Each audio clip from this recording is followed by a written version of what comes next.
ഇന്നലെ കഴിഞ്ഞതുപോലെ ഞാൻ ഇന്നും അത് ഓർക്കുന്നു. ജൂൺ മാസത്തിൽ സ്കൂളിൽ പോകാനായിട്ട് രാവിലെ ഒരുങ്ങി റെഡിയായി യൂണിഫോമൊക്കെ തേച്ച് ഇറങ്ങി നിൽക്കുമ്പോൾ ഒരിക്കലും അതുവരെയുമില്ലാത്ത ഒരു പെരുമഴ ആർത്തലച്ച് എത്തും. എന്തിനാണെന്നല്ലേ? നമ്മളെയൊക്കെ നനയ്ക്കാനാ. അങ്ങനെ ആ മഴ നനഞ്ഞ് കിലോമീറ്ററുകൾ നടന്ന് സ്കൂളിലെത്തും. അപ്പോഴേക്കും ഏകദേശം നമ്മൾ മുഴുവനും നനഞ്ഞിട്ടുണ്ടാവും. അങ്ങനെ നനഞ്ഞൊലിച്ച ആ യൂണിഫോമുമായി ക്ലാസ്സിൽ ചെന്ന് ബെഞ്ചിലിരുന്ന് ആ ബെഞ്ച് നനയും. അതുപോലെ എല്ലാവരുടെയും ഡ്രസ്സിൽ നിന്ന് വെള്ളം വീണ് ക്ലാസ് റൂം ആകെ വെള്ളമാകും.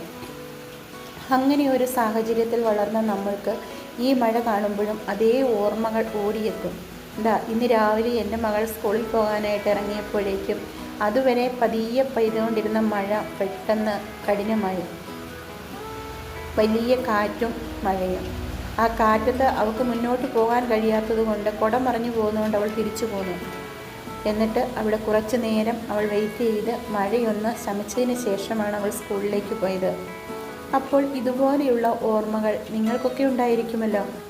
ഇങ്ങനെ വെള്ളം വഴി സൈഡിൽ കിടക്കുന്നത് കാണുമ്പോൾ ഞാൻ എൻ്റെ പല കൂട്ടുകാരെയും ഓർക്കും. ഇങ്ങനെ നടന്നു പോകുമ്പോൾ ഈ വെള്ളം തെറിപ്പിക്കാനും കുട കറക്കാനും ഒക്കെ കുറേ കൂട്ടുകാരുണ്ടായിരുന്നു. അപ്പോൾ ഇതുപോലെയുള്ള ഓർമ്മകൾ നിങ്ങൾക്കുണ്ടോ? ഇന്ന് രാവിലെ നിങ്ങളുടെയൊക്കെ നാട്ടിൽ മഴയുണ്ടായിരുന്നു. അപ്പോൾ വീഡിയോ ഇഷ്ടമായി ലൈക്ക് ചെയ്യാനും കമൻറ്റ് ചെയ്യാനും ഷെയർ ചെയ്യാനും സബ്സ്ക്രൈബ് ചെയ്യാനും മറക്കരുത്.